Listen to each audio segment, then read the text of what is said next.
নমস্কার বন্ধুরা, আজকের রেসিপি চিংড়ি মাছের মালাইকারি। দুর্দান্ত স্বাদের এই রেসিপিটি একবার বাড়িতে তৈরি করলে স্বাদে গন্ধে পুরো বাড়িটাই মমা করবে। তো চলুন কিভাবে তৈরি করা যায় সহজ উপায়টা দেখিয়ে দিই।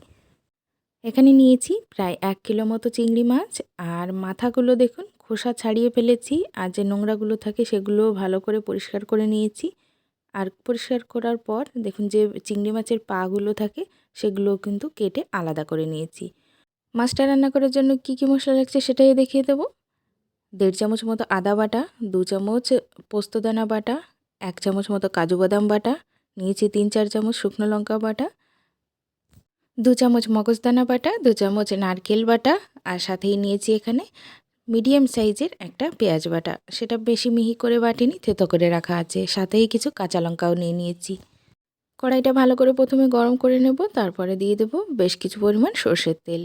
একবারেই ফোড়ন দিয়ে রান্না হয়ে যাবে, ভেজে নেওয়ার দরকার নেই মাছ। তেলটা গরম হয়ে যাওয়ার পর ফোড়নে দিয়ে দিলাম গোটা তেজপাতা, শুকনো লঙ্কা আর গোটা জিরে। একটুখানি মিশিয়ে নিলাম তেলের সঙ্গে, আর তারপরে দিয়ে দেব বেছে রাখা মাছগুলো। খুব ভালো করে মাছগুলো পরিষ্কার করে নিতে হবে। মাছগুলো দেওয়ার পর হালকা একটু তেলের সঙ্গে নাড়িয়ে চাড়িয়ে নিচ্ছি। আর তেলের উপরে দেওয়ার সঙ্গে সঙ্গেই দেখুন মাছের কালারগুলো কিন্তু চেঞ্জ হয়ে যায়।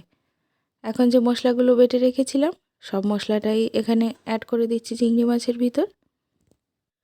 কড়াইয়ের ভিতরে আমি সব কিছু একসঙ্গে মিক্স করছি। আপনারা চাইলে আগে থেকে ভালো করে চিংড়ি মাছের সঙ্গে মিশিয়ে নিয়ে তারপরে কড়াইয়ের ভিতরে দিতে পারেন।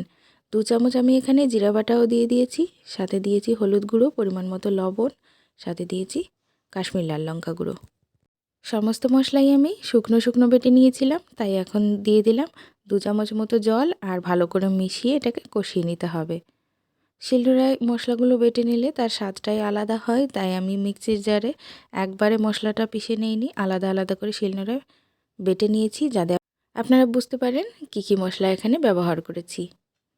তো প্রায় 3 মিনিট পর্যন্ত মিডিয়াম ফ্লেমে ভালো করে মশলাটাকে কষিয়ে নিতে হবে। যখন এরকম অবস্থায় তেল ছেড়ে যাবে তখন এর ভিতরে কিছুটা জল অ্যাড করে দিতে হবে। চাইলে আপনারা জলটাকে গরম করে নিতে পারেন। গরম জল যে কোনো রান্নার ভিতরে অ্যাড করলে তার স্বাদটাই আলাদা হয়।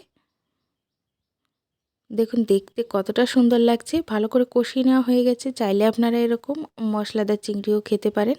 আবার একটুখানি ঝোল দিয়ে ভালো করে ফুটিয়ে নিলে দেখতে পাবেন এর টেস্টটা আরও সুন্দর হবে।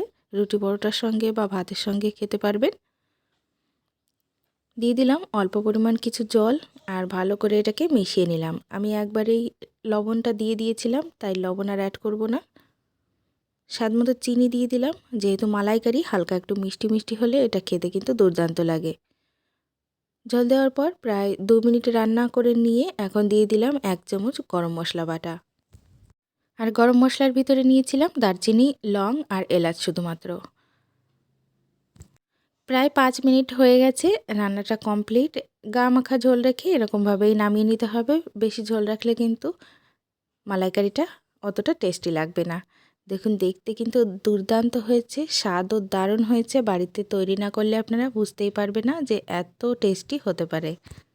কেমন লাগলো রেসিপিটা অবশ্যই কমেন্টসে জানাবেন। সাথে এই চ্যানেলে নতুন হলে এরকম সহজ রেসিপি পাওয়ার জন্য সাবস্ক্রাইব করে রাখবেন।